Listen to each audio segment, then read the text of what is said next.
ya muchos lo habrán escuchado, salió ahorita a la moda debido al inicio de la pandemia en que se asociaba o se decía que los síntomas del coronavirus en niños era un síndrome Kawasaki, pero realmente es que tenían algo semejante, más no era un síndrome Kawasaki puro. Entonces, vamos a ver cuáles son las características del síndrome de Kawasaki. Realmente es una patología reciente, no es que no tiene muchos años de que fue descubierta y reportada. Se lo puede tener como el nombre de síndrome de Kawasaki, como síndrome mucocutáneo de nódulos linfáticos o como una poliarteritis nodosa infantil. En cuanto a la enfermedad de Kawasaki, tenemos que es una vasculitis de las arterias de mediano calibre, en especial de las arterias coronarias. Una vasculitis. Afecta alrededor del 20% de los pacientes no tratados y el 3% de los tratados con inmunoglobulina. Es decir, si el paciente lo diagnosticamos con Kawasaki, el tratamiento ideal será el uso de inmunoglobulina, ¿ya? Y esta vasculitis puede presentarse y permanecer en niños en un 20% que no hayan sido tratados con inmunoglobulinas y en un 3% de los que sí recibieron inmunoglobulinas. Entonces, en ellos persiste la vasculitis y el daño de las arterias coronarias, que serían los aneurismas.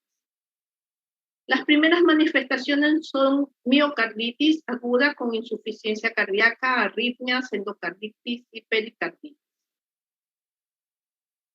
Pueden formarse aneurismas en las arterias coronarias. Los aneurismas gigantes de las arterias coronarias son mayores a 8 milímetros. Mire qué tan grandes los aneurismas. Siendo ese el diámetro interno y pueden ser observados mediante una ecocardiografía. Tienen el máximo riesgo de causar taponamiento cardíaco, trombosis o infarto. Entonces, este es el problema o la complicación fundamental de la enfermedad de Kawasaki. Es de que persista la vasculitis y se formen entonces los aneurismas a nivel de las arterias coronarias. A su vez, la enfermedad de Kawasaki es la causa principal de cardiopatía adquirida en niños. Antes vimos todas las cardiopatías congénitas. Ahora, en cuanto a cardiopatías adquiridas, o sea, después del nacimiento, la primera causa tendríamos la enfermedad de Kawasaki, que va a producir una cardiopatía adquirida en niños. También puede haber en estos niños inflamación del tejido extravascular, como de las vías respiratorias superiores, el páncreas, la vía biliar, los riñones, las mucosas y los ganglios linfáticos. En cuanto a la etiología, es totalmente desconocida, no se conoce cuál es la causa de la enfermedad de Kawasaki. En cuanto a la epidemiología y la presentación clínica, tienen una infección o una respuesta inmunitaria anormal a una infección en niños genéticamente predispuestos. Se lo asocia entonces con una predisposición genética. No todos los niños lo presentan. Es posible una etiología autoinmunitaria. Los niños de ascendencia japonesa tienen una incidencia particularmente alta para presentar enfermedad de Kawasaki, aunque la enfermedad de Kawasaki se observa en todo el mundo. Una vez que fue descrita, inicialmente fue descrita solamente en niños japoneses, pero actualmente ha sido descrita en muchos continentes y en países del mundo, sin necesidad de tener orígenes japoneses. En los Estados Unidos hay una cantidad de 3.000 a 5.000 casos anuales de síndrome de Kawasaki. La relación varones-mujer es de alrededor 1.5 a 1. En cuanto a la etiología, ya dijimos, el 80% de los pacientes son menores de 5 años. El pico mayor se presenta entre el año y medio, o sea, 18 meses a los 24 meses, de año y medio a 2 años. Miren, el máximo generalmente que se presenta sería hasta los 5 años. Es decir, los niños pequeños menores de 5 años son los que lo padecen, pero más frecuentemente entre el año y medio a 2 años. Casos esporádicos en adolescentes y adultos podrían haber y en lactantes menores de 4 meses, que son muy raros, ¿ya? Brotes en comunidades sin evidencia de transmisión interpersonal pueden aparecer. A su vez, existe un 2% de recurrencias, en general de meses a años más tarde. Un niño que lo haya tenido podría presentar en una segunda ocasión. No se conocen medidas preventivas de la enfermedad de Kawasaki. Tenemos aquí repetimos, la primera cardiopatía adquirida, y aquí tenemos los síntomas fundamentales con que identificamos al inicio una enfermedad de Kawasaki. Lo principal de la fiebre. No existe un Kawasaki sin fiebre. Tiene que haber hipertermia más de 5 días. Hipertermia, que no se da con tratamiento. Un chico que está con hipertermia por lo menos 5 días. Esta es la base fundamental de la enfermedad de Kawasaki. Luego de eso se van a presentarse otros síntomas que ya hacen el grupo de síntomas que dan el diagnóstico de Kawasaki. Tenemos la inflamación de un ganglio en el cuello, que ya veremos de cuáles son las características. Puede haber una erupción en la piel, el edema de las palmas de las plantas de los pies, y va a haber también los labios rojos agrietados y la lengua afranruesada. Tenemos entonces, ¿cuáles son los síntomas distintos? La enfermedad progresa por estadios, se va presentando por estadios, ¿ya? Comienza inicialmente, o sea, va progresando. Al inicio empieza con fiebre que dura por lo menos 5 días, con temperaturas mayores de 39 grados o más, ¿ya? Una temperatura totalmente persistente que cede nada o poco con antitérmicos. El paciente se acompaña de irritabilidad, letargo ocasional, dolor abdominal hipocólico intermitente. Es así que a las 24 o 48 horas del comienzo de la fiebre, el niño puede presentar una inyección conjuntival vulvar bilateral sin exudado, es decir, no es una conjuntivitis, es un edema, una inyección de la conjuntiva vulvar bilateral, pero no presenta exudado. Ahora bien, dentro de los 5 días aparece un exantema maculopapuloso polimorfo en el tronco con acentuación en la región perineal. El exantema puede ser con escosor, o sea, urticariano, morbiliforme, eritema multiforme o escarlatiforme. Diferentes formas en que se va a presentar. Y por último, se acompaña de congestión faríngea, labios enrojecidos, secos, agrietados y lengua en fresa. Esto es cómo va a ir desarrollándose la enfermedad. Entonces, primero, fiebre, ya, hipertermia. Segundo, la irritabilidad del paciente, que se acompaña entonces con la inyección conjuntival bilateral, ¿ya? Luego, al completar los 5 días, aparece el exantema en todo el cuerpo, que puede ser de tipo como eritema multiforme o simplemente como una urticaria. Y, por supuesto, de las lesiones en las mucosas. Ahora, tenemos nosotros signos clásicos con los que podemos determinar la existencia de un síndrome de Kawasaki. Durante la primera semana puede haber leuconiquia parcial, esto es, la palidez en la parte proximal de las uñas, están totalmente pálidos. Aparecen también eritema o coloración rojo-violácea y edema variable de las palmas y las plantas de los pies, alrededor del tercero a quinto día. El edema puede ser leve o a menudo es tenso, muy duro y no deja fobia. Al 10.º día, en cambio, ya una vez que empieza a descender la fiebre, empieza también la descamación periungual, palmar, plantar, perineal, en lo que se desprende totalmente la capa superficial de la piel, ¿ya? Puede desprenderse en grandes moldes, en grandes pedazos y dejando la piel nueva totalmente normal. Aquí vemos en esta foto cómo tenemos el eritema ocular bilateral, el gran edema de las palmas de las manos. Vean ustedes que está el cambio de color y está totalmente dematizado. Las lesiones en la piel, miren cómo aquí tenemos en forma de urticaria con unas parches que se pueden presentar. Aquí tenemos el edema de los labios que pueden fisurarse, están rojos y la lengua va a estar tipo frambuesa. El edema de los pies y también lesiones perineales. Y presentábamos acá, miren aquí también el eritema de la conjuntiva vulvar sin secreción. Miren aquí otras lesiones que pueden tener la piel, el edema de las manos y los pies, las lesiones características de la boquita, de las mucosas y el ganglio que va a estar presente.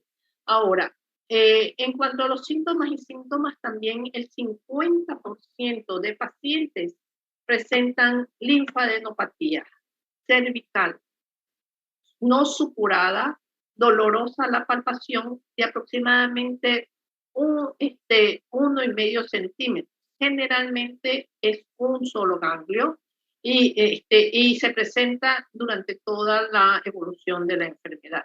Entonces, una linfadenopatía en el 50% de pacientes. La enfermedad puede durar 2 semanas a 12 semanas o muchas veces más tiempo. Existen casos incompletos o atípicos que no presentan todos los síntomas, especialmente en lactantes pequeños, en lactantes menores, que tienen entonces, al no hacerse el diagnóstico adecuado y precoz y el tratamiento adecuado, estos chicos pueden presentar la arteriopatía coronaria o los aneurismos debido a que no se hace el diagnóstico y el tratamiento adecuado.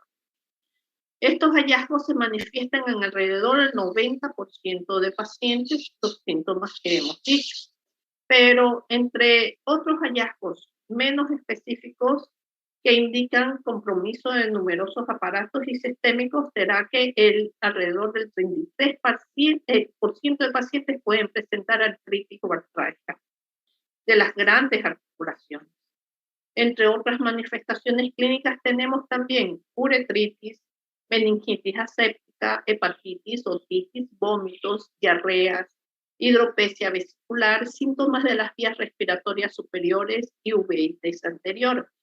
Las manifestaciones cardíacas comienzan en fase subaguda del síndrome alrededor de 1 a 4 semanas después del comienzo, no es al inicio, se presentan posteriormente, cuando el exantema, la fiebre y otros síntomas clínicos agudos comienzan a desaparecer. Por eso es importante saber los síntomas y tener presente la enfermedad en el momento adecuado al inicio de la enfermedad para poder hacer el tratamiento y prevenir los síntomas cardíacos que pueden ser persistentes, ya que no todos los aneurismas van a desaparecer.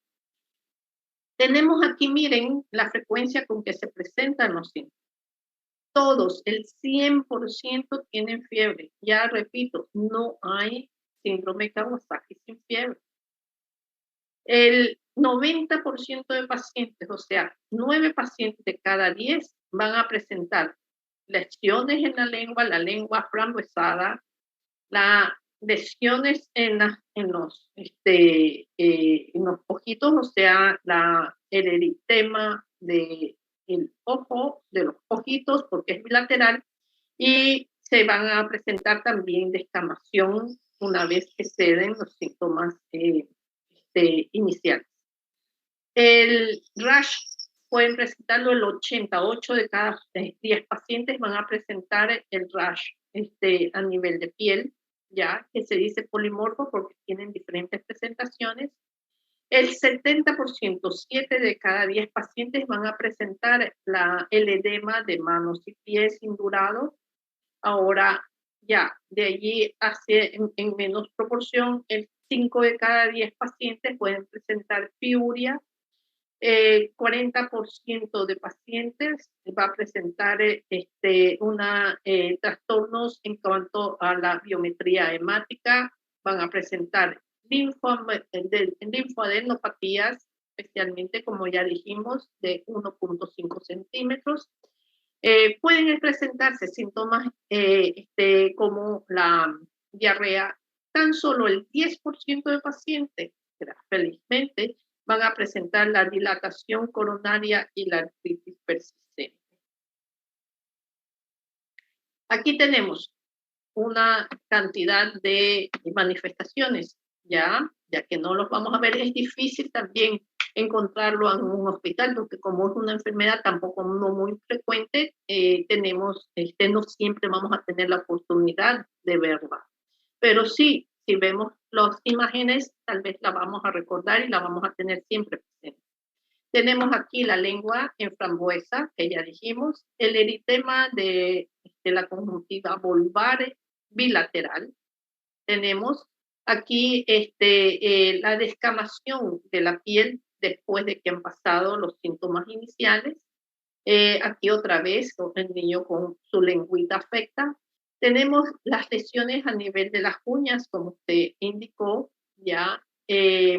A su vez, aquí vemos cómo hay el eritema o las lesiones a nivel de piel. Miren cómo pueden cambiar de forma entre uno y otro paciente. Aquí tenemos un tipo de lesiones, acá tenemos otro tipo de lesiones.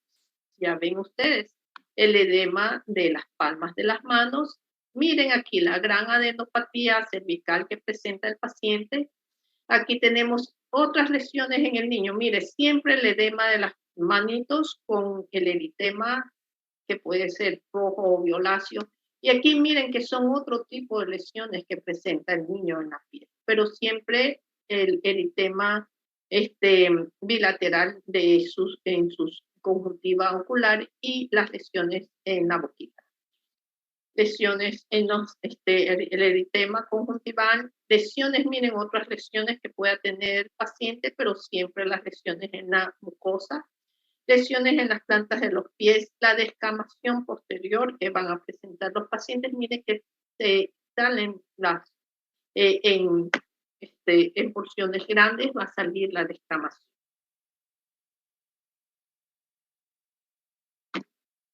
Ahora, ¿cuáles son los criterios diagnósticos de la enfermedad de Kawasaki? Esto lo nombró uno de sus compañeros y esto de aquí es importante, ya que existen estos criterios que debe de completar el paciente para decir que es una enfermedad de Kawasaki. ¿Ya? Tenemos, primero, 5 días de fiebre, de hipertermia. No puede faltar, esta es la base fundamental. Sin esa base no hay Kawasaki. 5 días de fiebre y que se asocian 4 de los 5 criterios siguientes. Entonces, fiebre más 4 de los siguientes criterios da un síndrome de Kawasaki. Primero, la inyección conjuntival no exudativa bilateral, que ya la vimos cuál era. Las alteraciones en los labios, lengua y la mucosa bucal con congestión, sequedad, fisura y lengua impresa. Ya lo vimos también. Entonces, vamos, ojo, boquita. Las alteraciones periféricas de los miembros con edema, eritema y descamación, especialmente de las palmas y las plantas, es otro criterio. El exantema polimorfo en el tronco, que puede ser de diferentes formas de presentación. Y por último, las linfadenopatías cervicales, por lo menos un ganglio de 1.5 centímetros de diámetro. Entonces, fiebre persistente, 5 días, en que existan 4 de los criterios existentes aquí, tenemos entonces, lo sumamos y eso da a una enfermedad de Kawasaki. Puede que el paciente no tenga uno de estos criterios, pero completa los 4 criterios más la fiebre, entonces podemos hacer el diagnóstico certero ya de la existencia de una enfermedad de Kawasaki desde el punto de vista clínico. Pero existe también el Kawasaki atípico, es decir, aquel que no es completo, que pueden faltar o cambiarse otros síntomas. Son aquellos niños que presentan fiebre y menos de 4 o los 5 criterios que anteriormente vimos, o sea, la fiebre, y tan solo van a presentar menos de los 4 criterios que habíamos indicado para una enfermedad de Kawasaki completa. Estos pacientes pueden desarrollar complicaciones como vasculitis, incluyendo neurismas de las arterias coronarias, ya que se puede pasar el diagnóstico oportuno y una enfermedad de Kawasaki incompleta, pero puede generar entonces, debido a que no se hace el diagnóstico y tratamiento, puede sí, son estos los que se complican con los aneurismas coronarios. Se debe considerar enfermedad Kawasaki atípica y realizar los estudios si el niño ha presentado fiebre mayor de 39 grados, ya más durante 5 días persistente, y por lo menos 2 de los 5 criterios de la enfermedad de Kawasaki. Es la Kawasaki incompleta. Aquí vemos, por ejemplo, aquí tenemos el cuadrito en que repetimos entonces la enfermedad de Kawasaki completa, fiebre 5 días y 4 los de los criterios clínicos que ya notamos, ¿ya? Pero tenemos la Kawasaki incompleta en que se unen otros criterios o otros factores más para poder determinar que es una enfermedad de Kawasaki. Por ejemplo, fiebre de 5 días, hipertermia de 5 días, más 2 o 3 criterios clínicos de los que habíamos nombrado anteriormente. 2 o 3 criterios de los de la enfermedad Kawasaki completa. Pero para completar el diagnóstico tenemos que tiene que tener una PCR mayor de 30 miligramos por litro o una velocidad de eritrossedimentación mayor de 40 milímetros por hora y al menos 3 de los siguientes criterios de diagnóstico. Ya tenemos entonces Kawasaki incompleta, fiebre de 5 días, por lo menos 2 o 3 criterios de Kawasaki completo, los criterios clínicos, asociado con una PCR mayor de 30, una velocidad de sedimentación mayor de 40 y se suma a su vez por lo menos 3 de los siguientes criterios de laboratorio: albúmina menor de 3 gramos, una elevación de la GPT, las plaquetas, va a haber una trombocitosis con 450.000 por milímetro cúbico después de 7 días. Puede haber también una leucocitosis mayor de 15.000 y por lo menos 10 células por campo en el sedimento de orina, o sea, una piuria. Tenemos entonces aquí, ya dijimos, la enfermedad de Kawasaki completa, que no lo podemos hacer completamente o totalmente con criterios clínicos, ¿ya? Sino que nos apoyamos con criterios de laboratorio. En todos estos pacientes, inmediatamente sospechar de enfermedad de Kawasaki, completar bien el diagnóstico para poder hacer el tratamiento adecuado y precoz. Si hacemos ya la aplicación de inmunoglobulinas tardío, ya puede haber la posibilidad de la existencia de el daño cardíaco, que ya sabemos que no se presenta en el momento de agudo de la enfermedad, sino que después de, puede ser de 2 semanas. El diagnóstico será basado en criterios clínicos, el electrocardiograma con ecocardiografía seriados, que vamos a hacerlo, y las pruebas para detectar otros trastornos que pueden ser parecidos, como el hemograma, eritrosedimentación, proteína C reactiva, anticuerpos antinucleares, factor reumatoideo, albúmina, enzimas hepáticas, cultivos de garganta y de sangre, análisis de orina, radiografías de tórax. Las pruebas de laboratorio no son diagnósticas, pero pueden realizarse para descartar también otros trastornos que pueda tener el niño. Por ejemplo, la leucocitosis, a menudo con un marcado aumento de células inmaduras, es frecuente en el estadio agudo. Puede haber una anemia normocítica leve. La trombocitosis, que ya dijimos que se incrementa a 450.000 en la segunda o tercera semana de enfermedad. Va a haber una elevación de velocidad de eritrosedimentación y de la proteína C reactiva. Los anticuerpos antinucleares, el factor reumatoide y cultivos van a ser negativos. Con esto también hacemos el diagnóstico diferencial con otras patologías. La piuria estéril va a estar presente, aumento de las enzimas hepáticas, como ya dijimos, va a haber proteinuria, hipolbuminemia, pleocitosis del líquido cefalorraquídeo. En cuanto a la valoración cardiológica, importante el electrocardiograma y el ecocardiograma seriado, ya que estas pruebas se deberán realizar en el periodo agudo y volverlas a repetir después de 2 a 3 semanas, después de 6 a 8 semanas y tal vez también después de 6 a 12 meses del comienzo de la enfermedad. Es decir, hay que irlos repitiendo debido a que los daños cardíacos podrían presentarse tardíamente. El electrocardiograma puede mostrar arritmias, menor voltaje e hipertrofia ventricular izquierda. La ecocardiografía detectará, por supuesto, los aneurismas en las arterias coronarias con regurgitación valvular, pericarditis o miocarditis. Y la arteriografía coronaria es útil en pacientes con aneurismas y resultados anormales de la prueba de esfuerzo. El diagnóstico diferencial con todas las patologías que puedan presentar estos síntomas, como son la escarlatina por el problema de la piel y de las mucosas, ¿ya? Los síndromes exfoliativos estafilocócicos. Las estafilocócicas dérmicas pueden producir gran exfoliación de la piel con hipertermia, pero los exámenes van a ser ya bacterianos. El sarampión, por supuesto, por las lesiones que presentan, la inyección conjuntival, las reacciones medicamentosas que puedan producirse, una Steven Johnson, por ejemplo, una artritis idiopática infantil, la leptospirosis, la fiebre manchada de montaña. Todo esto. Entonces hacemos en cuanto al pronóstico, importante saberlo. Sin tratamiento, la mortalidad puede acercarse al 1% habitualmente dentro de las 6 semanas de comienzo de la enfermedad. Miren eso. Sin tratamiento, el 1%, felizmente es bajo, el 1% de esos pacientes pueden presentar